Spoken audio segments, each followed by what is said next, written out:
والسلام عليك يا رسول الله على آلك وأصحابك يا حبيب الله الصلاة والسلام عليك يا نبي الله وعلى آلك وأصحابك يا نور الله۔ درود پاک پڑھنے کے بے شمار فضائل و برکات ہیں۔ سرکار دو عالم صلی اللہ تعالی علیہ وسلم کا فرمان عالی شان ہے کہ جو کوئی شخص جمعہ کے دن 200 بار درود پاک پڑھے اس کے 200 برس کے گناہ معاف کر دیے جاتے ہیں۔ سبحان اللہ۔ علماء فرماتے ہیں کہ جمعہ کے دن اگر کوئی ایک نیکی کرے تو اسے 70 نیکیوں کا ثواب ملتا۔ ہمیں اس دن تلاش کر کر کے نیکیاں کرنی چاہیے، درود پاک پڑھیں، تلاوت قرآن کریں، ہو سکے تو جمعہ کے دن سورہ یاسین پڑھیں۔ صلو علی الحبیب صلی اللہ تعالی علی محمد صلی اللہ علیہ وسلم۔ نبی پاک صلی اللہ تعالی علیہ وسلم کا فرمان ہے جس کا مضمون ہے کہ مرنے کے بعد بندے کا اعمال نامہ منقطع ہو جاتا ہے، ڈسکنیکٹ ہو جاتا ہے۔ ہم مر جائیں گے، اب نیکیاں نہیں کر سکیں گے، مرنے کے بعد ایک بار سبحان اللہ کہنے کا موقع بھی نہیں ملے گا، مگر فرمایا 3 باتوں کے علاوہ 3 چیزیں جاری رہتی ہیں مرنے کے بعد بھی۔ نمبر 1، علم بندہ چھوڑ کر جائے، حدیث پاک کا مضمون ہے جو باقی رہے لوگ اس سے نفع اٹھاتے رہیں، تو علماء کتابیں لکھ کر جاتے ہیں، طلباء چھوڑ کر جاتے ہیں، پھر پیچھے علم چلتا رہتا ہے اور ان کو قبر میں ثواب کا تحفہ ملتا ہے۔ دوسرا فرمایا صدقہ جاریہ، بندہ زندگی میں کوئی ایسا کام کر جائے، صدقہ جاریہ والے مسجد بنا دی، مدرسہ بنا دیا، کنواں کھدوا دیا، درخت لگا دیا، بہت سارے ایسے کام ہیں جو جاری رہتے ہیں، تو بندہ دنیا سے چلا جائے گا، وہ نیکی چلتی رہے گی، اسے قبر میں ثواب ملتا رہے گا۔ تیسری بات نبی پاک علیہ السلام نے فرمائی وہ یہ ہے کہ جب نیک اولاد ہو اور وہ مرنے کے بعد والدین کے لیے دعائے مغفرت کرے، ایصال ثواب کرے، تو مرنے کے بعد والد کو یا اس کی والدہ کو قبر میں اس کا ثواب ملتا ہے۔ سبحان اللہ۔ پھر اولاد حافظ قرآن ہو، اللہ اکبر۔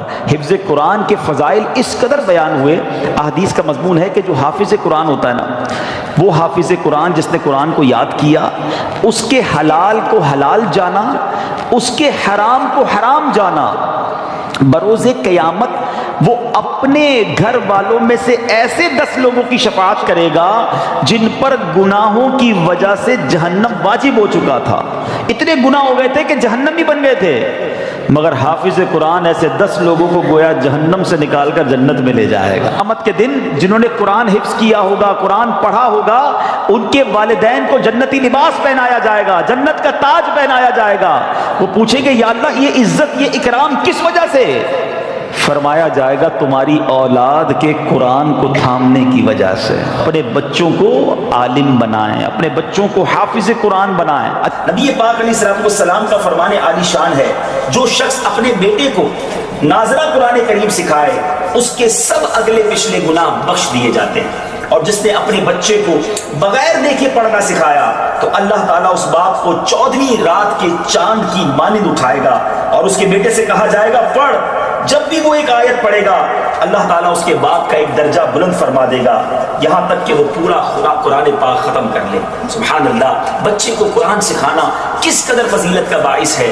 آج نارملی ہم یونیورسٹیز، کالجز اور دنیا بھر کی تعلیم سکھانے کی فکر تو کرتے ہیں، اے میرے میٹھے اسلامی بھائیوں، کیا اپنے بچوں کو قرآن پڑھانے کی ہمیں فکر ہے؟ دنیا بھر میں جہاں کہیں ہیں دعوت اسلامی کے مدنی ماحول میں قرآن پاک سیکھنے سکھانے کا بڑا زبردست طریقہ موجود ہے، سسٹم موجود ہے۔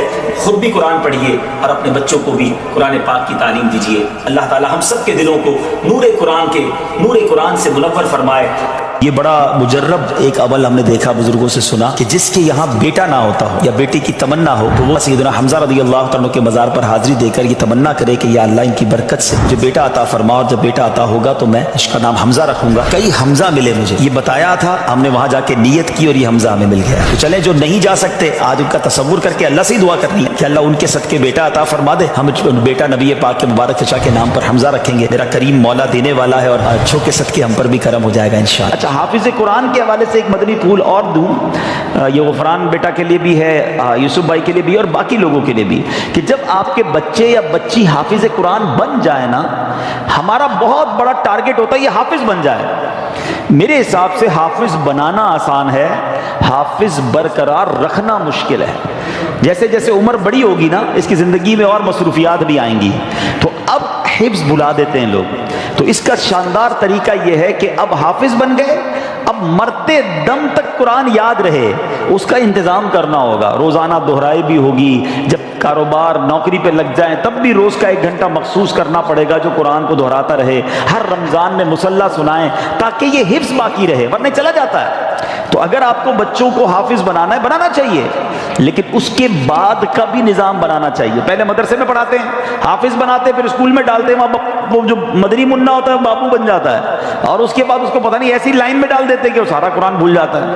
تو اگر آپ نے حافظ بنایا تو بہترین طریقہ یہ کہ اس کو اب عالم بنائیں، کیونکہ جب بندہ حافظ بن جاتا ہے نا اللہ پاک اس کے دماغ کو بہت کھول دیتا ہے، اس کے سینے کو کشادہ کر دیتا ہے، علم کا نور اب اس کے اندر آنا شروع ہو جاتا ہے۔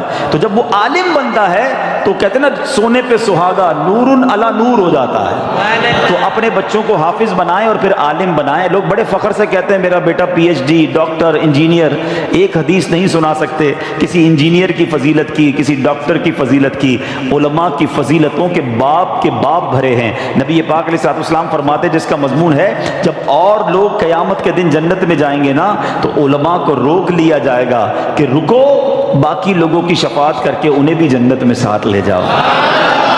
علماء کہتے ہیں جو عابد ہوتا ہے نا، عبادت کرنے والا، نماز پڑھنے والا، نیکی کرنے والا، وہ تیراک کی طرح ہوتا ہے جو تیرتے تیرتے دریا پار کرتا ہے، تھک بھی جاتا ہے، مگر جو عالم ہوتا ہے نا وہ کشتی کی مانند ہوتا ہے، لوگ اس میں سوار ہوتے ہیں وہ سبھی کو پار لگا دیتا ہے۔ تو اب لوگ آپس میں باتیں کرتے ہیں کہ یار خاندان میں ایک ڈاکٹر ہونا چاہیے، خاندان میں ایک وکیل ہونا چاہیے، جناب خاندان میں ایک عالم ہونا چاہیے، اللہ وہ دن دکھائے کہ خاندان میں ایک مفتی ہونا چاہیے، ایک حافظ قرآن ہونا چاہیے۔ ایسے بچے بناؤ تو انشاءاللہ یہ مرنے کے بعد آپ کے لیے صدقہ جاریہ کا باعث بنیں گے۔ آج بچوں پہ توجہ نہیں دیتے ماں باپ، بعد میں سر پکڑ کے روتے بھی ہیں بچہ نشے میں چلا گیا، غلط صحبت میں چلا گیا۔ آپ کو چاہیے تھا کہ آپ اس کی ایسی تربیت کرتے، اچھا مدنی ماحول آپ کے سامنے دعوت اسلامی کا ہے جہاں بچوں کی تربیت کا انتظام بھی موجود ہے، بچیوں کی تربیت کا انتظام بھی ہے، والد کی تربیت کا انتظام بھی ہے، والدہ کی تربیت کا انتظام بھی ہے۔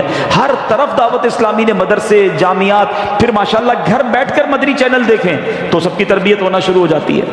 تو یہ سوچ لینا آپ کہ ہمارے مرنے کے بعد ہماری اولاد اگر نیک ہوئی نا تو وہ کام آئے گی۔ وہ روایت سنی نا آپ نے کہ حضرت عیسیٰ علیہ السلام ایک بار ایک قبر کے پاس سے گزرے، اس قبر پر عذاب ہو رہا تھا، تھوڑے عرصے بعد واپس آئے، اسی قبر کے پاس سے گزرے تو اس میں انوار و تجلیات کی بارش۔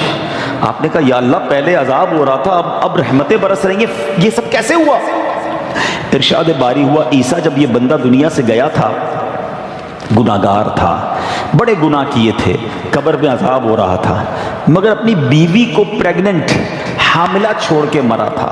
اس کے یہاں بیٹا پیدا ہوا اور یہ بیٹا جب تھوڑا سا بڑا ہوا تو مدرسے گیا، اور جب مدرسے گیا تو قاری صاحب نے کہا بیٹا پڑھو بسم اللہ الرحمن الرحیم۔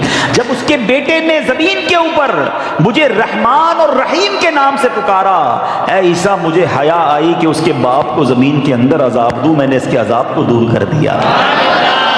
بیٹا اللہ کو پکارے مغفرت باپ کی ہو جاتی ہے، لیکن اگر باپ بیٹے کی ایسی تربیت کرے کہ وہ نشہ کرے، وہ بے حیائی کے کام کرے، وہ غلط کام کرے، حرام روزی اس کے لیے چھوڑ کر جائیں گے تو یہ ہماری پنشمنٹ اور پٹائی کا باعث ہوگا۔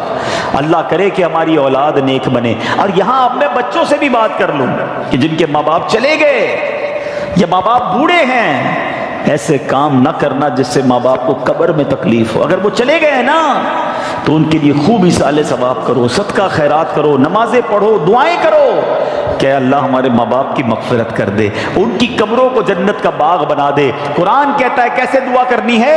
رب ارحمہما کما ربیانی صغیرا، اے اللہ ہمارے ماں باپ پر ایسے رحمت کر جیسے بچپن میں انہوں نے ہم پر رحمت کی، ہمیں تکلیف نہیں آنے دی، اپنے دامن میں چھپا لیتے تھے۔